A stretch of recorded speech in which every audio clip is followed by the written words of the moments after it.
the 207th year before Christ.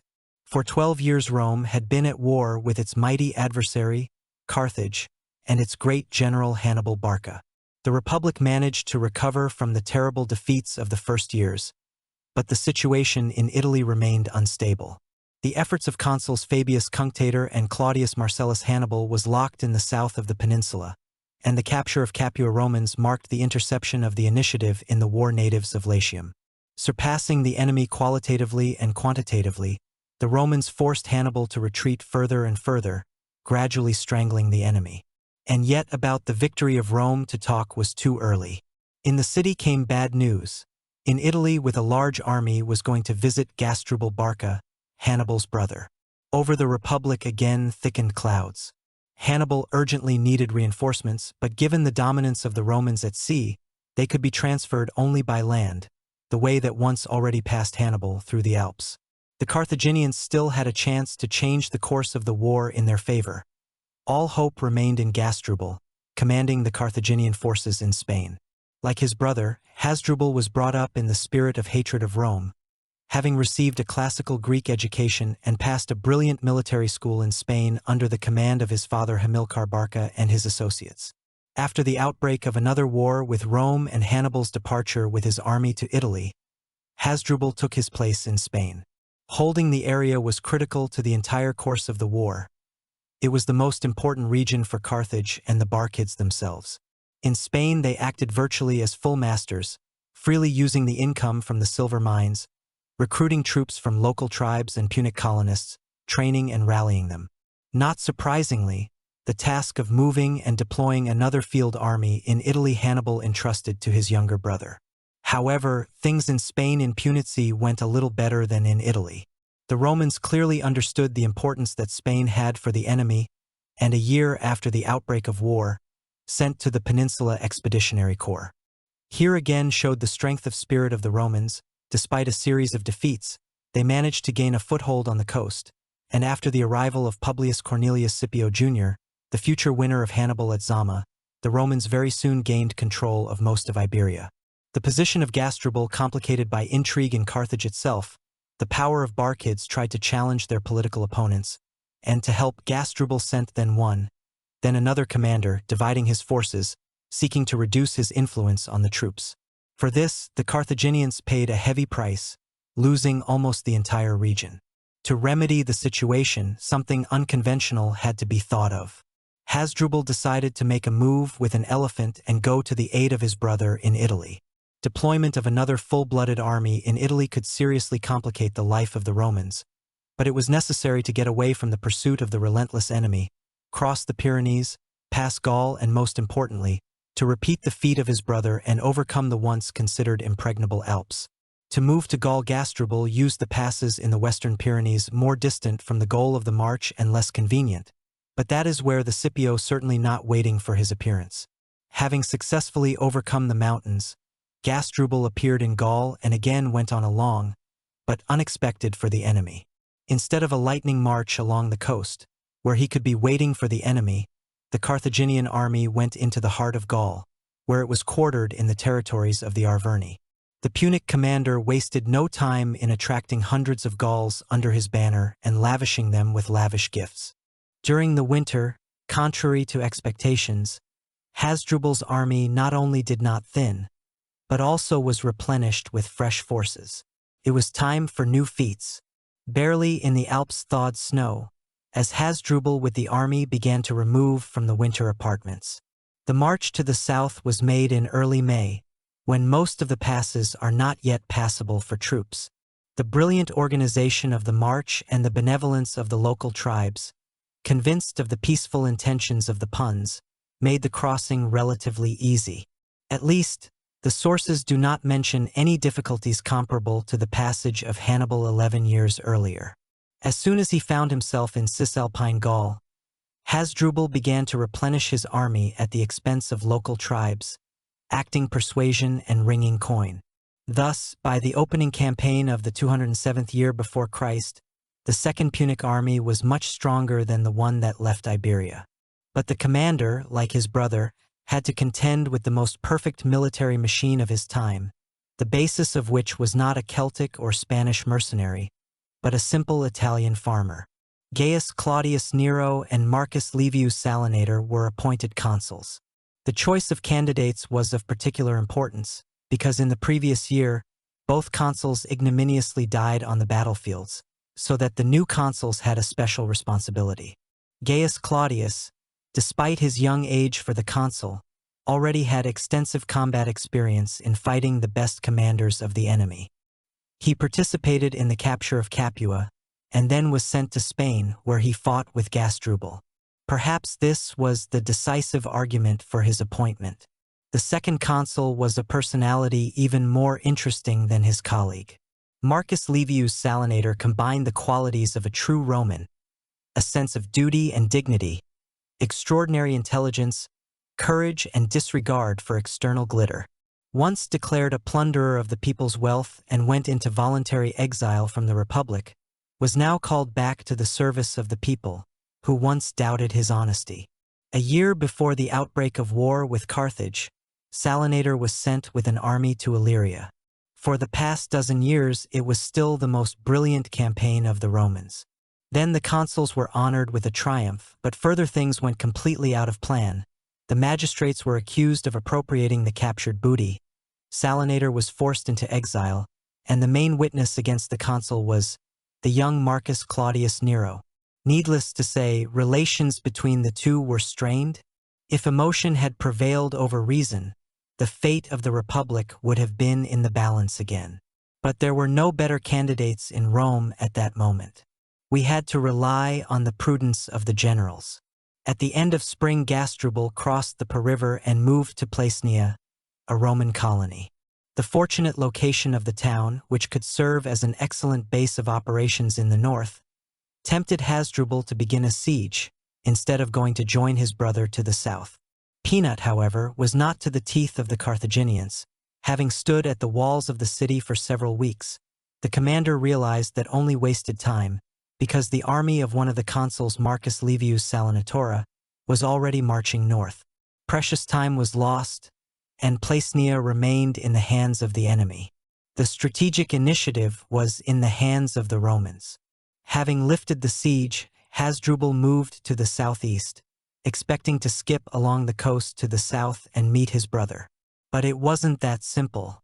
The Roman commanders were well aware of the danger to the Republic if Barcids succeeded in their plan, and tried their best to prevent it. Consular armies were deployed on two fronts in northern and southern Italy respectively. Curiously, the scope of hostilities, the scale of operations, the depth of the plans, and the number of forces involved quite corresponded to the scale of the wars of the New Age. According to extant sources about the war with Hannibal can discern the true face of wars of antiquity, because the war is not so much epic battles as marches, maneuvers, ambushes, small skirmishes, and the like. To confront the two Carthaginian armies, the Roman consuls had to come up with something special, non-standard, outside the templates of military affairs of the time. On how coordinated will be the actions of the commanders of the opposing sides depended a lot. It was impossible to make a mistake. Having passed more than 300 kilometers and approaching Arminum, Hasdrubal continued marching south, retaining the ability to use any of the two roads, south or west. Here he was blocked by the consul Livius, camped near the city of Senna. Hasdrubal had only one alternative to enter the battle, to try to retreat back to the north, hoping that the Romans did not catch up with him before he was able to break away. In the meantime, what was happening in the south? While Gasdrubal was crossing the Alps and wasting time laying siege to Placnia, Hannibal and his army were having a bad time. The ring of Roman armies and forts increasingly tightened around the territories under the control of the commander. The Romans did not risk getting involved in field battles on Hannibal's terms, and he himself understood how suicidal was the idea of attacking the Roman forces concentrated together. The forces of the Carthaginians were no longer the same that 10 years ago, and the Romans, despite the heavy defeats of the first years and the devastation of the subordinate lands, only grew. Stronger, recruiting more and more legions, straining all the forces of the Republic to expel the enemy from Italy. Claudius Nero arrived in the active army soon after the election. Under his command were more than 40,000 infantry and about 3,000 horsemen field army, divided into several corps, to which can be added several thousand soldiers who stood in garrisons on the line of defense in southern Italy. All these forces had before them only one goal: not to let Hannibal to the north and prevent him from joining his brother. But one numerical superiority was still not enough. It was necessary to be able to use it correctly, combining active actions, where possible, with prudence and caution, because Hannibal tried not to miss a single chance to inflict damage to the Romans and turn the tide of the war in his favor.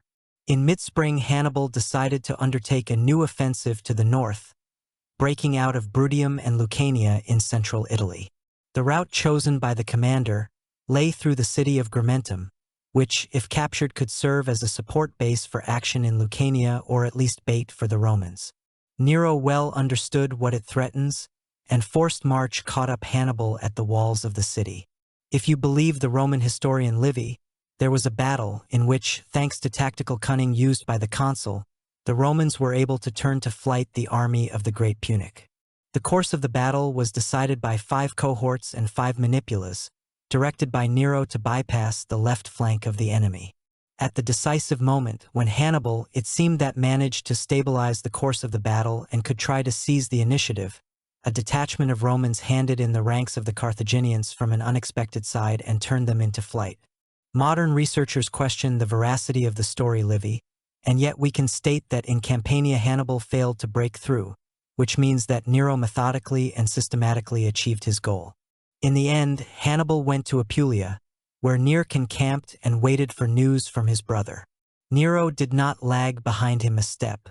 This is where the event occurred, which some still consider a monstrous accident that decided the fate of the Mediterranean, while others, on the contrary, believe that it had no significance for the further development of events or it is greatly exaggerated. What happened? The point is that Hasdrubal sent a message to his brother with a proposal to unite in Umbria and start joint operations against the Romans from there. As we already know, the younger son of Hamilcar was on the banks of the Metaurus in Upper Umbria, where he met Salinator. His dispatch to his brother was intercepted by the Romans and fell into the hands of Claudius Nero.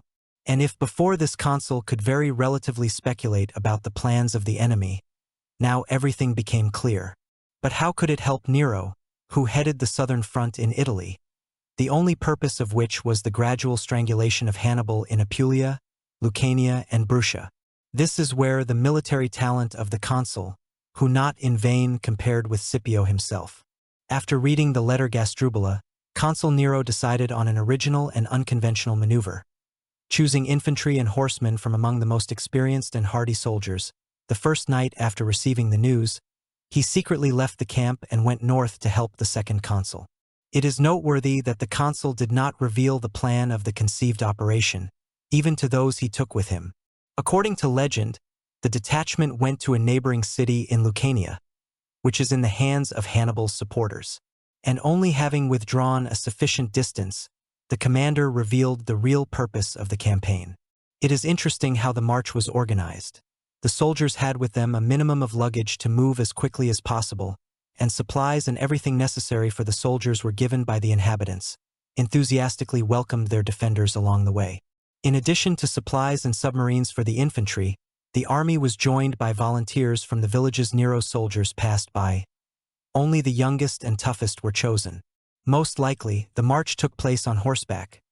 Livy reports that Nero with a detachment joined the army of the second consul in a week, which makes this march one of the most rapid in the history of antiquity. It must be said that in the capital of the Republic news of Nero's decision caused confusion and misunderstanding.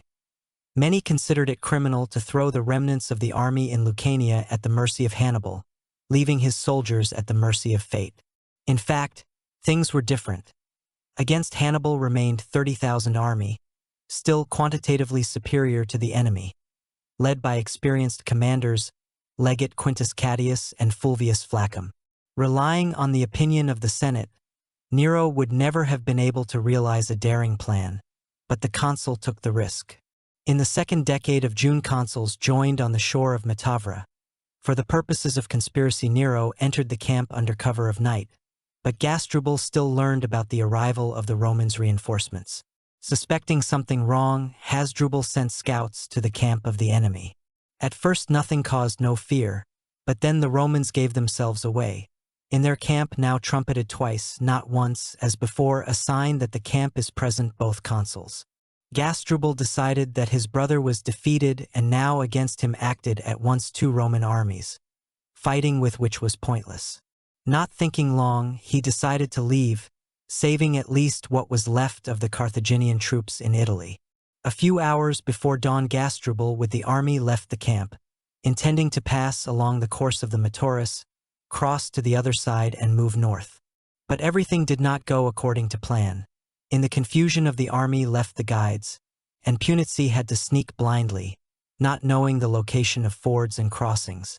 In the morning, the Romans found that the enemy left and immediately got involved in the pursuit. Knowledge of the terrain helped them to catch up with the evening Hasdrubal with the army. Because of the difficult nature of the terrain, he was not able to move far.